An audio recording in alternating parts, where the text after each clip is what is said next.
नमस्कार बच्चों, मैं मनोज कुमार और मैं आप सभी का आपके अपने YouTube चैनल एजुकेशन प्लस में बहुत बहुत स्वागत करता हूं। और बच्चों, आज की इस वीडियो में हम आपके लिए मैथ का प्रैक्टिस सेट नंबर 6 लेकर आए हैं और जिसमें हमने ऐसे प्रश्नों को रखा है कि जो कि बच्चों बोर्ड एग्ज़ाम 2024 की दृष्टि से बहुत ही महत्वपूर्ण हैं। और मुझे उम्मीद है कि ये प्रश्न आपको बोर्ड एग्ज़ाम्स में अच्छे अंक दिलाने में अवश्य ही सहायक सिद्ध होंगे। तो शुरू करते हैं आज की ये वीडियो।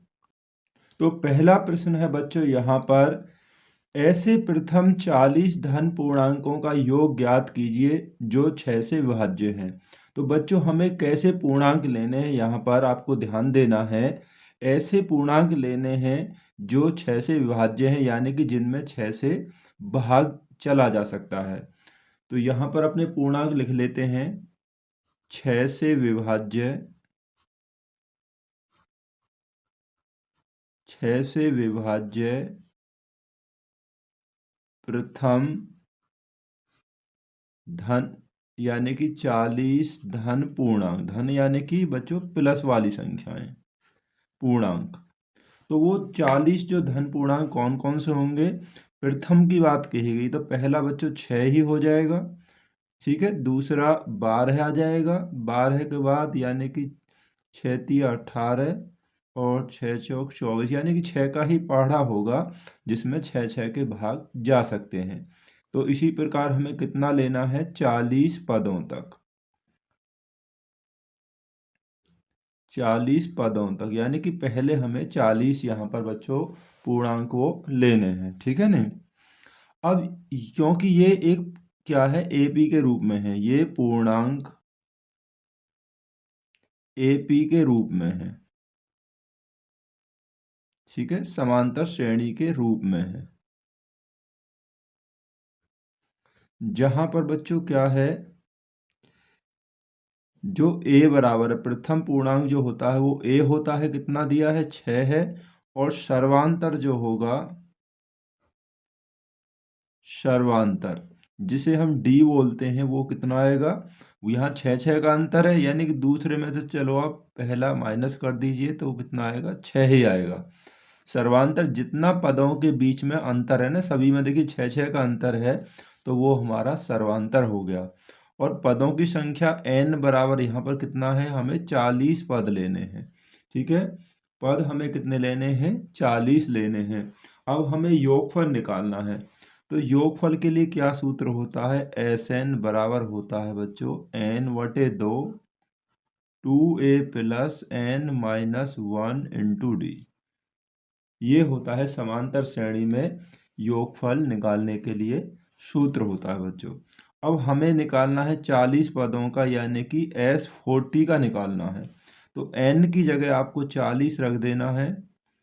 n हमें कितना रखना है, 40/2 2a, a यानी कि प्रथम पद प्लस n का मान 40, 40 में से 1 गया तो बच्चों यहाँ पे 39 आएगा। और d यानी कि सर्वांतर हमारे पास 6 है। इन सभी के मान आपने रख दिए, बस इसे सॉल्व कर दीजिए। 2 से कैंसिल हो जाएगा 20 बार, 6 दूनी 12 प्लस 6 निम्मा 54 और 6 तिया 18, 18 और 5 23 बराबर। तो 20 गुणा इन्हें हम जोड़ेंगे तो बच्चों ये कितना हो जाएगा, ये हो जाएगा 246, ठीक है नहीं। अब यहाँ पर आप 20 से गुणा कर देंगे, 2 छिक्के 12, 2 चौका 8 और 1 9 और 2 दूनी 4, यानी कि 49,920। हमें इन 40 पदों का यहाँ पर योगफल बच्चों पूछा था, तो 4,920। इसी तरीका से जो योगफल हमें पूछा जाएगा समांतर श्रेणी का, वो हम निकाल लेंगे। एक सूत्र और होता है योगफल का कि n/2 a प्लस l। ये सूत्र आपको तब लगाना है जब आपको अंतिम पद भी दिया हो बच्चों, ठीक है नहीं। तो क्वेश्चन नंबर 2 बच्चों हमने यहाँ पर लिया है, काफ़ी अच्छा प्रश्न है और बोर्ड एग्जाम्स में कई बार पूछा भी गया है। देखिए, y का वह मान ज्ञात कीजिए जिसके लिए बिंदु P और Q के बीच की दूरी 10 मात्रक है। यहाँ पर Y जो अज्ञात है हमें वो मान निकालना है। तो बच्चों हमारे पास जो बिंदु हैं इन्हें हम लिख लेते हैं कि बिंदु P जो है वो हमें दिया है 2, -3 और बिंदु जो Q है वो हमारे पास है 10, y। ठीक है ना बच्चों। और इनके बीच की जो दूरी है जिसे हम D बोलते हैं वो है हमारे पास यहाँ 10 मात्रक। अब आपको इतना तो पता ही होगा जो पहले बिंदु होते हैं x1 y1 होते हैं और दूसरे बिंदु होते हैं x2 और y2। ठीक है नी, x1 y1 x2 और y2 और बीच की दूरी होती है d। अब क्योंकि बच्चों दूरी का जो फॉर्मूला होता है d बराबर वो होता है रूट में x2 माइनस x1 का square plus y2 minus y1 का स्क्वायर। ये बीच की दूरी के लिए सूत्र होता है, या हम इसको ऐसे भी लिख सकते हैं कि x1 माइनस x2 का square plus y1 minus y2 का स्क्वायर। दोनों ही प्रकार से आप इसको लिख सकते हैं, मतलब आपको पता ही होगा ये तो। अब देखिए x2 माइनस x1 यानी कि ये 10 आएगा x2 और x1 हो गया 2 इसका वर्ग प्लस y2 यानी कि बाद वाले लेने दोनों में y माइनस, यहाँ माइनस है ये माइनस से क्या होगा प्लस हो जाएगा y2 का वर्ग बराबर बीच की दूरी है 10 मात्रक, वहाँ हम 10 लिख लेंगे। ठीक है, यहाँ बचा आपके पास 8 बच गया, 8 का वर्ग प्लस y प्लस 3, इसको अभी आपको ऐसे ही रहना है। ठीक है नहीं, बराबर 10। अब हम ये जो रूट दिया है रूट को हटाने के लिए क्या करेंगे, दोनों पक्षों का वर्ग कर देंगे, क्योंकि रूट तभी हटेगा बच्चों दोनों पक्षों का वर्ग करने पर। हम जब वर्ग करेंगे तो बच्चों इसका ये रूट हट जाएगा, 8 का वर्ग ये कितना है 64 आ जाएगा, प्लस y प्लस 3 का वर्ग, इसको हम अभी ऐसे ही रहने देंगे बराबर, और 10 का वर्ग इधर आ जाएगा कितना 100 हो जाएगा। ठीक है, या y प्लस 3 का जो वर्ग है होल वर्ग बराबर यहाँ 100 और 64 को इधर ले आएंगे तो पक्षांतर करेंगे तो ये माइनस में हो जाएगा। ठीक है, अब y प्लस 3 का होल स्क्वायर या वर्ग बराबर यहाँ बच्चों हमारे पास 36 बचेगा, या y प्लस 3 का जो वर्ग होगा बराबर, इसे हम 6 का वर्ग लिख देंगे 36 को। ठीक है, दोनों पक्षों का वर्गमूल लेने पर, या हम कह सकते हैं वर्ग से वर्ग काट देंगे, या आप लिख दीजिए वर्गमूल लेने पर, दोनों पक्षों का वर्गमूल लेने पर। तो ये हो जाएगा y प्लस 3 बराबर, ये हो जाएगा वर्गमूल जब लेंगे तो हम इसे प्लस माइनस 6 भी लिख सकते हैं, क्योंकि 6 का वर्ग 36 और माइनस 6 का वर्ग वो भी आपका 36 ही होगा। y का मान निकालना है, y बराबर प्लस माइनस 6 और 3 इधर आएगा तो ये होगा माइनस का। अब आपको एक बात ध्यान रखनी है, यहाँ पर इस 6 को एक बार आपको प्लस में लेना है और एक बार आपको माइनस में लेना है। तो y बराबर पहली कंडीशन में प्लस का लेते हैं 6 माइनस 3, तो y बराबर हो गया बच्चों 3। तो यहाँ पहला जो मान है y का बच्चों यहाँ पर 3 हो गया। अब सेकंड कंडीशन में, सेकंड कंडीशन जैसे मैंने आपको बताया ना, एक बार प्लस का लेना है एक बार माइनस का लेना है। तो y बराबर प्लस का आपने ले लिया, अब इसको माइनस में लेना है, माइनस के 6 माइनस 3, जो 3 है उसको माइनस में ही रखना है, उसे कुछ छेड़खानी आपको नहीं करनी है। तो ये हो गया y बराबर -9। तो यहाँ पर बच्चों हमारे पास y के दो मान आ गए हैं, 3, -9। तो ये तो दोनों मान हैं, यही हमारा बच्चों आंसर है। y का मान पूछा था तो y के मान हमें यहाँ पर 2 प्राप्त हो गए हैं। ऐसा क्वेश्चन ये आता है या इसी प्रकार का कोई भी क्वेश्चन आता है तो आपको बच्चों उसे इसी प्रकार से करना है। ठीक है, तो क्वेश्चन नंबर 3 है बच्चों यहाँ पर आपके लिए कि मीना 2000 रुपये निकालने के लिए बैंक गई। उसने खजांची यानी कैशियर से 50 रुपये और 100 रुपये के नोट देने के लिए कहा। मीना ने कुल 25 नोट प्राप्त किए। उसे जो नोट मिलते हैं वो 25 मिलते हैं जो 100 और 50 रुपये के हैं। ज्ञात कीजिए कि उसने 50 रुपये और 100 रुपये के कितने कितने नोट प्राप्त किए। यानी कि 50 रुपये के नोटों की संख्या आपको बतानी है और 100 रुपये के नोटों की संख्या भी आपको बतानी है। तो हम ये मान लेते हैं बच्चों की माना जो 50 रुपये के जो नोट हैं 50 रुपये के नोट की संख्या हमने x मान ली और जो 100 रुपये के नोट हैं 100 रुपये के नोट इनकी संख्या हमने बच्चों y मान ली। ठीक है नहीं। अब यहाँ पर जो पहली जो कंडीशन ये होगी हमें जो कुल नोट कितने मिले हैं 25 हैं।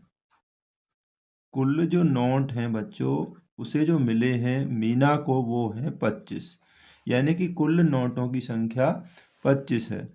तो जब कुल नोटों की 25 संख्या है तो इसलिए हम कह सकते हैं कि x यानी कि 50 रुपये के नोट और y रुपये के यानी कि 100 रुपये के नोट y है, कुल मिलाकर हो गए ये 25। इनकी संख्या हो जाएगी 25। ये हमारा पहला समीकरण यहाँ पर हो जाएगा। अब इसके बाद जो सेकंड जो कंडीशन है कुल रुपए कितने हैं। कुल रुपए जो उसे मिले हैं वो है बच्चों 2000 रुपये। जो उसने निकाले हैं उसके पास कुल 2000 रुपये हैं। अगर सपोज कीजिए आपके पास 50 रुपये के अगर 2 नोट हैं तो आप कहेंगे कि भाई हमारे पास 100 रुपये हैं। 50 रुपये के आपके पास 4 नोट हैं तो आप कहेंगे कि हमारे पास तो 200 रुपये हैं। ऐसे ही 100 रुपये के 3 नोट हैं 100 तिया 300, 5 नोट हैं 100 पंजे 500 हो जाएगा। अब इसके पास 50 रुपये के x नोट हैं तो कुल रुपये हो गए 50 गुणा x और प्लस 100 रुपये के उसके पास हैं y नोट तो 100 गुणा y। कुल मिलाकर जो पैसे होंगे वो तो 2000 ही होंगे क्योंकि कैशियर उसको 2000 रुपये ही तो देगा। तो या हम इसमें 50 का भाग दे दीजिए चला जाएगा। यहाँ पर x बचेगा 50 दूनी 100 यानी 2y बराबर 50 चौका 200 यानी कि 40। ये हो जाएगा समीकरण नंबर 2। ठीक है। यहाँ जो हमारे पास है 50x का मतलब है 50 गुणा x और यहाँ 100 गुणा y का मतलब है 100y।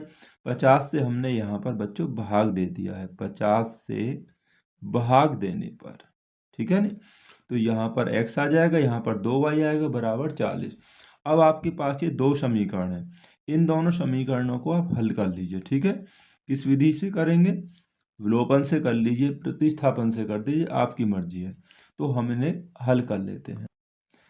तो यहाँ पर बच्चों आप देखेंगे कि समीकरण फर्स्ट और जो सेकंड है हमने नोट कर लिए हैं। क्योंकि दोनों में x बराबर है तो हमने समीकरण सेकंड से समीकरण फर्स्ट को यहाँ पर घटा दिया है। ठीक है। एक जैसे चिन्ह घटाने पर घटेंगे। पहले आपको देखना है x या y में किसी की एक के गुणांक बराबर होने चाहिए। ठीक है। तो घटाने पर साइन चेंज हो जाते हैं तो ये सब प्लस के हैं तो माइनस के हो गए। प्लस और माइनस ये कैंसिल हो जाएगा। ठीक है नहीं। अब हमारे पास 2y में से आप y माइनस करेंगे यानी कि 2 में से 1 माइनस होगा तो 1 बचेगा तो y बराबर 40 में से 25 यानी कि 15 बच गया। तो y का मान बच्चों यहाँ पर 15 हो गया। अब y का मान हम समीकरण 1 या 2 किसी में रख देंगे। y का मान समीकरण फर्स्ट में रखने पर बच्चों अब समीकरण फर्स्ट आपके पास है कि x प्लस वाई बराबर 25। तो x प्लस वाई का मान हमारे पास 15 हो गया बराबर 25 या x बराबर 25 ये धराएंगे तो माइनस के हो जाएंगे तो x बराबर आपके पास आएगा कितना 10 आ जाएगा। तो x का मान हमारे पास 10 हो गया। ठीक है। और y का मान हमारे पास है 15। x हमने क्या माना था 50 रुपये के नोटों की संख्या। y हमने क्या माना था यानी कि 100 रुपये के नोटों की संख्या। तो 50 रुपये के नोट 10 हो गए आपके पास में, और 100 रुपये के नोट हो गए 15। 15 और 10 25। जांच कर लीजिए, हमारे पास 500 यानी 50 रुपये के 10 नोट हैं तो कितने हो जाएंगे, 500 रुपये हो गए। और 100 रुपये वाले 15 नोट हैं तो कितने हो जाएंगे, 1500 हो जाएंगे। तो 1500 और 500 कुल मिलाकर होंगे 2000 रुपये। नोटों की संख्या कितनी आ गई है, जोड़ेंगे तो नोटों की संख्या हो जाएगी 25। ठीक है ना बच्चों। तो ये हमारा क्वेश्चन बहुत ही आसानी से हो गया। यहाँ पर 2000 की जगह पर आपको 5000, 4000, 10,000 कुछ भी दे सकता है। नोट भी बदल सकता है, 50 की जगह 100 दे देगा, या 100 की जगह आपको 500 या 1000 रुपये का नोट भी वो बोल सकता है। करना इसी प्रकार से है आपको। तो क्वेश्चन नंबर 4 बच्चों हमने यहाँ पर लिया है कि एक समकोण त्रिभुज आप जानती हैं जिसका कोई भी एक कोण ठीक 90 अंश का होता है, कि ऊंचाई या लंब उसके आधार से 7 सेंटीमीटर कम है, यानी ऊंचाई आधार से 7 कम है। यदि कर्ण 13 सेंटीमीटर है तो अन्य दो भुजाएं ज्ञात कीजिए। कर्ण तो हमें दिया हुआ है, हमें लंब और आधार निकालना है। तो हम यहाँ बच्चों मान लेते हैं, माना समकोण त्रिभुज में, त्रिभुज हमारा कैसा है, समकोण त्रिभुज है। समकोण त्रिभुज में तो बच्चों हम आधार जो है उसे मान लेते हैं x सेंटीमीटर। आधार हमने x सेंटीमीटर मान लिया, इसलिए लंब या ऊंचाई जो होगी, लंब या ऊंचाई दोनों का मतलब एक ही है। तो वो कितना है, देखिए यहाँ पर लिखा है आधार से 7 सेंटीमीटर कम है। आधार हमने x माना है तो x में से 7 घटा दीजिए, तो x माइनस 7 सेंटीमीटर हो जाएगा। ठीक है नहीं। और जो कर्ण है बच्चों वो हमें दिया हुआ है, कर्ण 13 सेंटीमीटर, 13 सेंटीमीटर। तो ये तो आप जानते होंगे कि समकोण त्रिभुज में, समकोण त्रिभुज में, समकोण त्रिभुज में पाइथागोरस प्रमेय क्या होती है, पाइथागोरस प्रमेय से। तो पाइथागोरस प्रमेय से बच्चों क्या होगा कि जो कर्ण का जो वर्ग है वो लंब और आधार के वर्गों के योगफल के बराबर होता है। यानी कि हम ये कह सकते हैं कि आधार का वर्ग प्लस लंब या ऊंचाई का वर्ग, ये बराबर होगा बच्चों कर्ण के वर्ग के बराबर। ठीक है, कैसे रख दीजिए, कर्ण का वर्ग बराबर लंब का वर्ग प्लस आधार का वर्ग, या इन्हें पहले रख देंगे। ठीक है, ये होता है, ये होती है पाइथागोरस प्रमेय, और इसी का हम यूज यहाँ पर करेंगे। आधार हमने x माना है तो x का वर्ग कर दीजिए, और लंब हमारा है x माइनस 7। ठीक है, इसका वर्ग बराबर होगा कर्ण का वर्ग। कर्ण हमें 13 दिया है तो हम 13 का वर्ग कर देंगे। जैसे क्वेश्चन में दिया है ना, बस आपको वैसे ही करते जाना है। तो एक्स स्क्वायर होगा, ए माइनस बी का होल वर्ग यहाँ पर अपन कर दीजिए, a square plus b square minus 2ab, 7 दूनी 14x। 13 का वर्ग 169 होगा, इसको उधर ले आइए, 169, 169 बराबर 0। 13 का वर्ग 169 प्लस का होगा, इधर हम ले आए हैं इसे। ठीक है ना बच्चों, ये दोनों जुड़ जाएंगे, कितना हो जाएगा, 2x स्क्वायर माइनस 14x। 169 ये प्लस के हैं तो घट जाएगा, माइनस के बचेंगे, कितना बचेगा बच्चों, यहाँ पर 120 बच जाएगा बराबर 0। ठीक है, अब आप देखेंगे इसमें पूरे में 2 का भाग जा सकता है, तो आप 2 से भाग दे दीजिए, थोड़ा आसान हो जाएगा। एक्स स्क्वायर माइनस 7x और माइनस 60 बराबर 0। हाँ, लिख देंगे 2 से भाग देने पर। ठीक है, तो ये आपको एक द्विघात समीकरण प्राप्त हो गया, बहुत ही आसान सा। अब इसे हल कर दीजिए, कैसे करेंगे, 60 के ऐसे गुणनखंड कीजिए, केवल 2 गुणनखंड की घटाने पर 7 आ जाए, गुणा करें 60 आ जाए। तो गुणा करें 7 यानी 12 पंजे 60 हो जाएगा बच्चों, 12 पंजे 60, गुणा करेंगे 60 और 12 में से 5 माइनस करेंगे तो 7 ही बचेगा। ये वाला साइन देखना है। तो यहाँ पर आप लिख दीजिए एक्स स्क्वायर माइनस 12x, क्योंकि घटाने पर है यहाँ माइनस है तो यहाँ प्लस हो जाएगा, प्लस 5x माइनस 60 बराबर 0। ठीक है ना, ये आ जाएंगे, माइनस है ना यहाँ पे, तो ये माइनस ये प्लस में हो जाएगा। इतना तो आपको पता ही होगा। पहले दोनों में कॉमन क्या है बच्चों, x कॉमन है, तो x माइनस 12 बच जाएगा। इसमें क्या कॉमन आएगा, प्लस से है तो यहाँ प्लस के 5 कॉमन आ रहे हैं, तो x माइनस 5 से यहाँ भाग देंगे, 12 पंजे 60। कॉमन का मतलब है भाग देना, यहाँ हमने x से भाग दे दिया, यहाँ 5 से भाग दे दिया इसको। ठीक है ना बच्चों, एक ब्रैकेट में x माइनस 12 हो जाएगा और दूसरे वाले में x और 5 हो जाएंगे बराबर 0। अब हम जो पहले इसकी कंपेयर 0 से करेंगे फिर इसकी 0 से करेंगे। x माइनस 12 है तो बच्चों आपको पता है कि माइनस है तो ये x बराबर कितना हो जाएगा, 12, यानी कि प्लस का हो जाएगा। x प्लस 5 है तो x बराबर प्लस वाला माइनस में आ जाएगा। और किसी की भी लंबाई या चौड़ाई या ऊंचाई कभी भी माइनस में नहीं हो सकती, तो इसे छोड़ देंगे माइनस वाले को।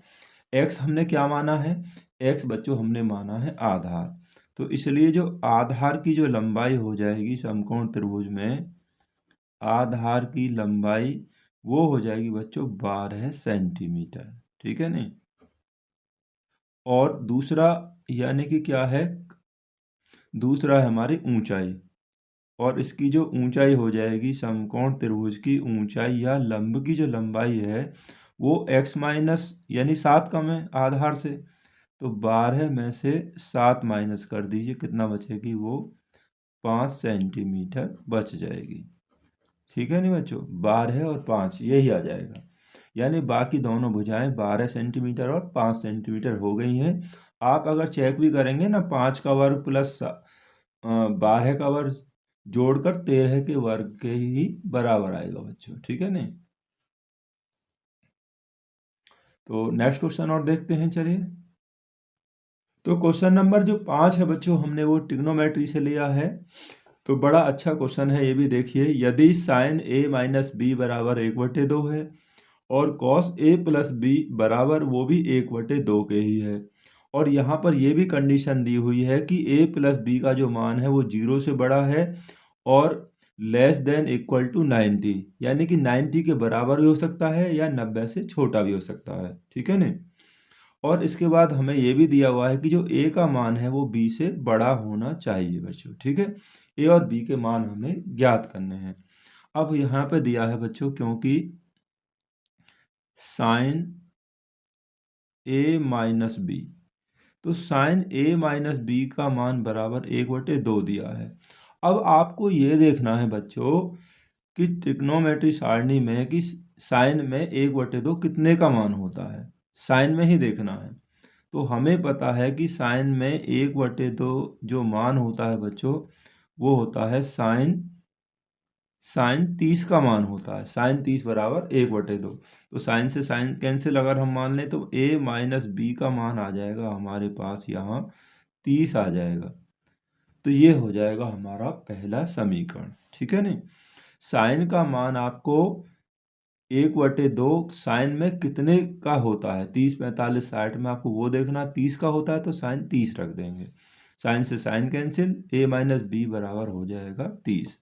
अब इसमें आगे देखिए, अब आगे दिया है कॉस a प्लस बी बराबर 1/2, तो कॉस a प्लस बी बराबर ये भी हमें बच्चों 1/2 दिया है। अब आपको क्या देखना है, अब देखना है कि कॉस में 1/2 कितने का मान होता है, केवल आपको बच्चों कॉस में ही देखना है, तो ये होता है बच्चों कॉस 60 का। ठीक है, आपने याद कर रखे होंगे तो आपको पता है कॉस 60 का होता है, कॉस से कॉस कैंसिल हो जाएगा तो a प्लस बी बराबर हो जाएगा 60। इसे आप समीकरण नंबर 2 मान लीजिए बच्चों। ठीक है नहीं, समीकरण a माइनस बी बराबर 30 और दूसरा हो गया a प्लस बी बराबर 60 हो गया। दोनों में देखिए a भी बराबर है b भी बराबर है, यानी दो समीकरण हल कर देंगे, ये माइनस का है यहाँ भी, यहाँ प्लस का है भी, तो जोड़ने पर कट जाएंगे, जोड़ने पर b कट जाएगा। समीकरण फर्स्ट तथा सेकंड यहाँ हम करेंगे क्या बच्चों, जोड़ने पर, इन दोनों को जोड़ दीजिए। ठीक है, तो बाएं पक्ष के साथ बाएं पक्ष जोड़ दीजिए। मैं ऐसे ही डायरेक्ट ही इसे कर लेते हैं। तो देखिए a माइनस बी और प्लस यहाँ a प्लस बी है, तो a प्लस बी बराबर यहाँ 30 है और यहाँ पर कितना है 60 है। हमने इसे जोड़ दिया। b से b कैंसिल हो जाएगा, प्लस माइनस a और a कितना हो जाएगा बच्चों 2a होगा। 60 और 30 यहाँ 90 आ जाएगा। तो a का मान निकालना है, 2 से कैंसिल हो जाएगा कितनी बार, ये हो जाएगा 45 बार। तो a का जो मान है बच्चों वो हो गया आपके पास 45 हो गया। अब a का जो मान है समीकरण 1 में रख दीजिए। ठीक है, 1 या 2 किसी में रख दीजिए, सेकंड में रख दीजिए। a का मान